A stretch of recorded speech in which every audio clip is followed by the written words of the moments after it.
Hole? Oh, there we go. There we go.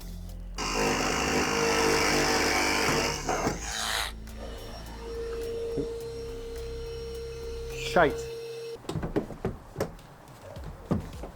We have a little bit of left and right now.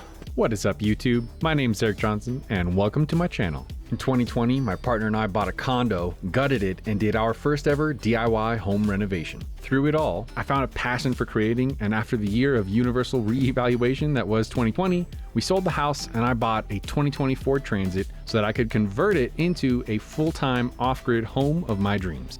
I'll be documenting and sharing everything about this DIY van conversion. If you'd like to follow along, by all means, hit that subscribe button. All right, guys, here are all the tools you're gonna need for this project. There is a link in the video description below to all these tools, so don't stress about trying to write them all down. Now, the packaging on my window was pretty robust. I was actually rather happy to see that there was not only extra padding inside on top and underneath the window itself, but the box also comes reinforced. So yeah, pretty well packaged, I'd say. So what I'm doing here is I'm getting the included hardware, which is taped to the very top, and then we also need to remove the metal ring, kind of like the fastener ring. That's what we're gonna be using as the template, or at least to create our template. My particular unit did come with, looks like some sort of just kind of production issues. Nothing too bad, but it was noticeable and somewhat annoying. So here I'm just getting some extra tape ready to hold the bracket once I get it in place. Doing this by yourself, tape is your best friend.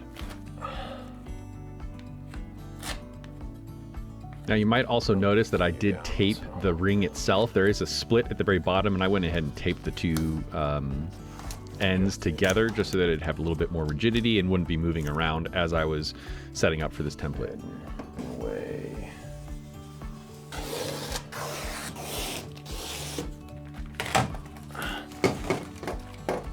Not going according to plan. So the CR Laurence window doesn't exactly match the Ford window cutouts. It's quite close, but as you can see, there are some differences, especially in the corners. Now the question is, will I be able to see what the hell it is I'm doing? That's kind of working. So at first I tried to make my template out of the same material that was used for that protection package that came with my Ford Transit, but honestly, the material is super tough to try and cut. As you'll see, I end up abandoning this attempt and decided to just use cardboard, which was infinitely easier. You don't forget this. Ow, oh, that's sharp. Whoop, righto. Whoop, yes, my lord. Okay. I don't want to. Righto. If any of you guys caught that reference, let me know in the comments. Seems to be on, seems to be on. Okay, yeah. That is so much easier. So as you guys are cutting out your template, cut on the outside of the line just to make the template ever so slightly larger than the hole that you're cutting, and that will make it a lot easier when it comes time to fit everything together. And then this is the inside. Here's my art project.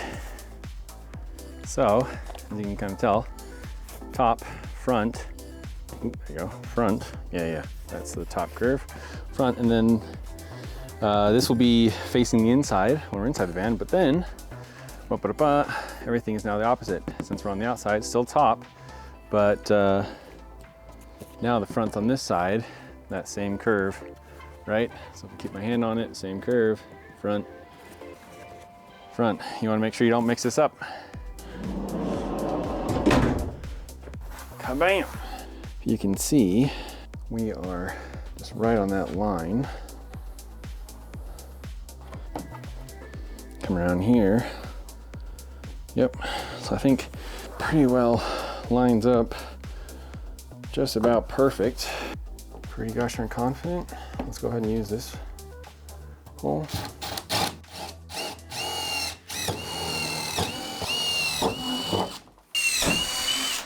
So, why the little triangle of holes? Well, let me show you. Hole? Oh, there we go. There we go.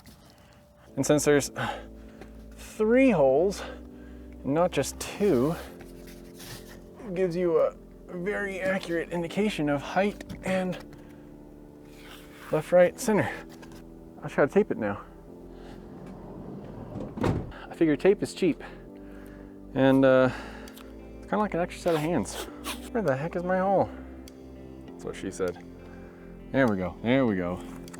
And yeah, perfect. Oh yeah, baby.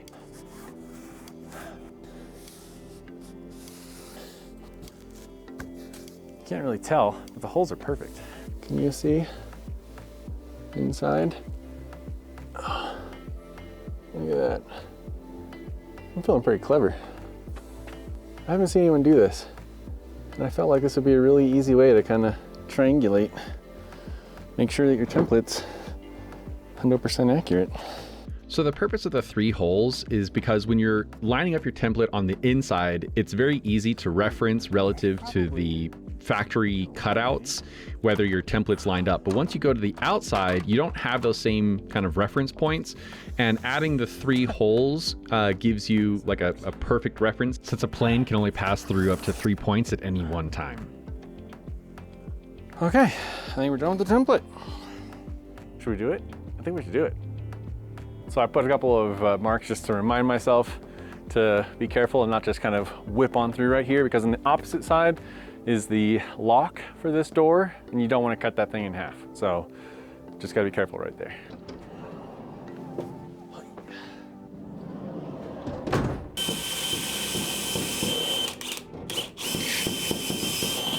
So what we're doing here is we are drilling out the space for our jigsaw blade to start the cut. So when drilling these holes, you want to make sure that they are at least as wide as your jigsaw blade, if not a little bit wider, and you want them to be spaced inset of your hole that you're cutting out. So definitely don't remove too much material. And then you want to have a number of them just to give you kind of start and exit points. Why are you so angry, bruh?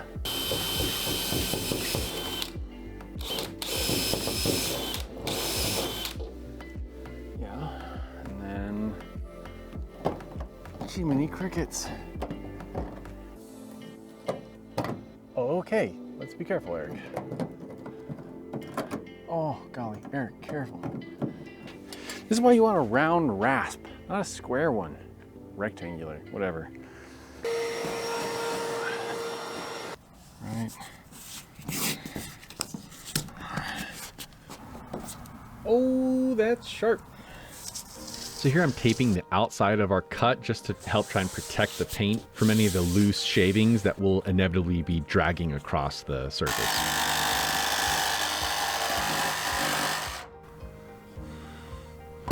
That's already a pinch. Holy crap. How? So this is going to be one of the tougher cuts that you're going to do as you're cutting on a truly like a 3D surface. It's not flat in any direction. You've got the lip around the outside that's actually at a higher level than the window plane. You're also going along a curve since the wall of the vehicle is curved, and so you've got a few different angles to try and navigate simultaneously, but it is doable. I would say just take your time, be extra careful. You can always go back and do a second cut, so don't rush it. Also, use a fresh blade on the really difficult sections, and that will make a noticeable difference. Metal shavings everywhere. I don't know if there's enough tape on here, guys. You know to see a damn thing if I do this? No. No, you moron. Yeah, uh-huh. I guess we do this left-handed. Okay. That's such an unflattering angle. So another tip is once you've cut a particular section or side, go back and tape across the cut, and that will help hold the panel in place and stop it from shaking as much. Oh my god. That was hard. Burn the blade. Okay, let's not slice our finger. Eric. So another tip when doing this is don't use the heaviest battery that you have for your jigsaw. Maybe try and find a lighter battery.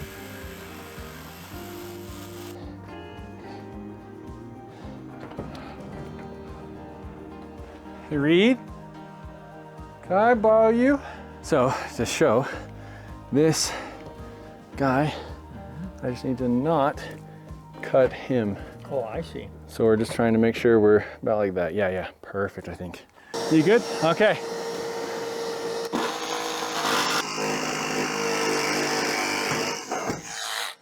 Shite.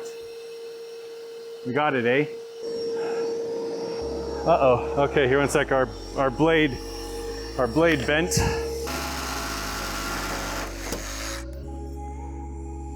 Well, we just broke 2 blades.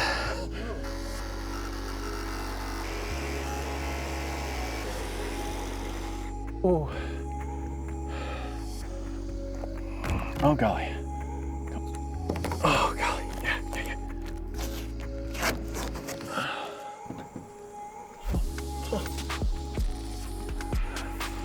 Heck yeah.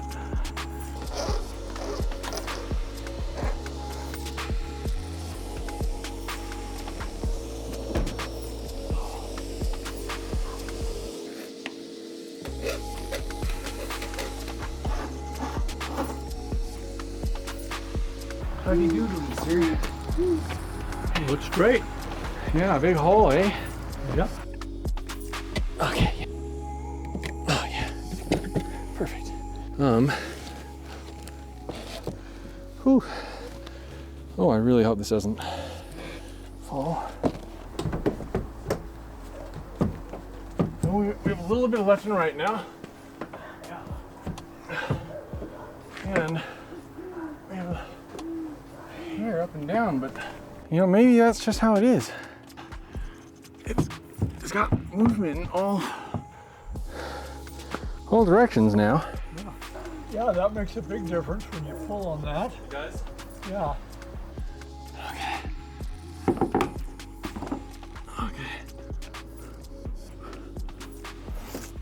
Holy cow, come on.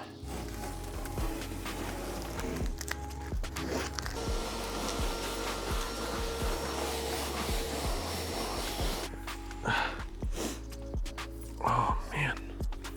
So the recommendations for Rust-oleum paint say not to apply it if the temperature is below 50 degrees, and unfortunately right now it was about 31 degrees, so instead of applying the Rust-oleum outside of the recommended temperature range, I just covered the window and figured I would apply it tomorrow once the temperature was warm enough.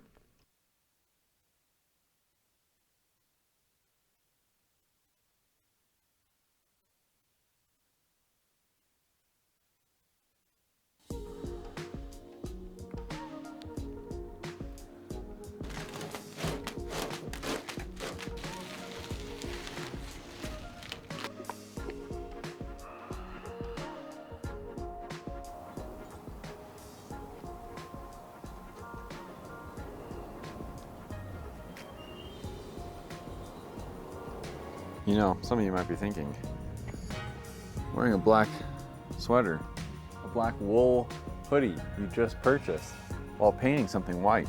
It's a very bold move. And you know what I have to say to that? I didn't even think about it. Promise you though, I'm thinking about it now. It's worrisome. So now that I've got the Rust-oleum applied and the drying time is started, I figured this was a pretty good opportunity to kind of show you guys where I had cut that lock on the inside. We just barely nicked it. Thankfully didn't hurt it too bad. Also, this was, I think, the best time for me to take the possible thumbnail photo. So this is kind of the stuff you don't normally see, but I figured I'd show you guys the behind the scenes here. You're on, right? Nope, now you are, okay. Bloop. You got gloves? Okay, good. Yeah, because these are cold. So it's just a metal ring. There's no adhesive. Nothing goes on this guy. You see how there's this ring here? There is a step. So there is going to be a gap from the window to the wall. But that will reduce as we cinch down the ring. The main thing is when you have it up on, if you can, make it so that it's level. Yeah, so see how it's lower here and over here? So I guess, think you can hold that for a hot minute. Scurry in here. Okay. Okay. This goes up top.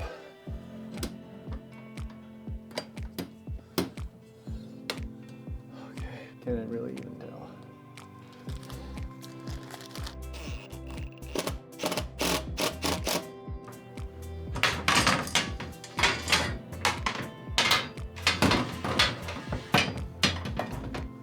Here, this is what I've got.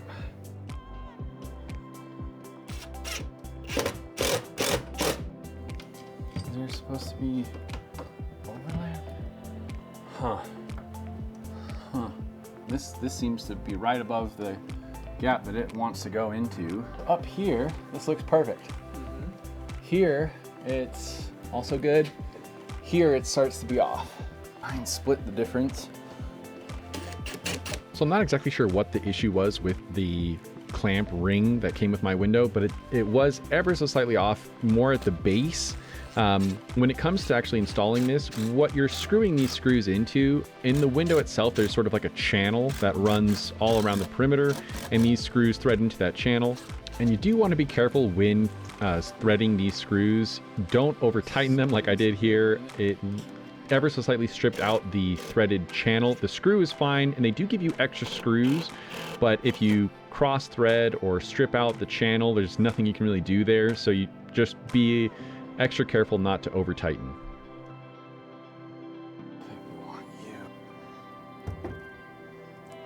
So here's some more kind of behind the scenes. This is pretty typical of the kind of setup that I'll have to do just to get one shot of drilling in a screw, or sometimes several screws if I'm smart about it.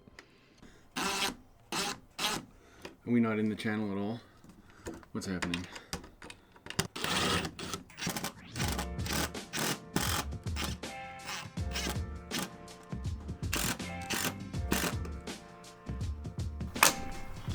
That doesn't sound great. Huh. How about like this? So a tip I would give when it comes to installing this clamp ring, rather than doing it kind of in sequential order like I did, I would suggest maybe try and stick to something more like a star pattern where you go across sides. That way it does help kind of universally apply the pressure, and so it really does. You don't have as much tension sometimes. What's your problem, bud? That doesn't bode well. This guy popped loose. What we need to do is get him. Yep, there we go. Under there. And then bring him.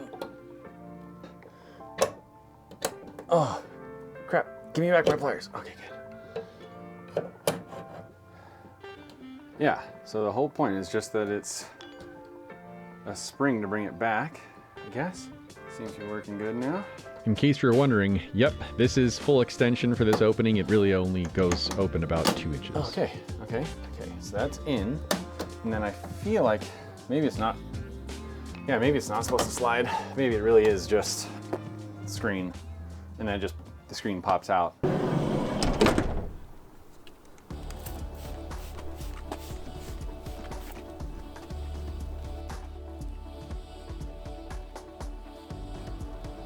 I have a new window.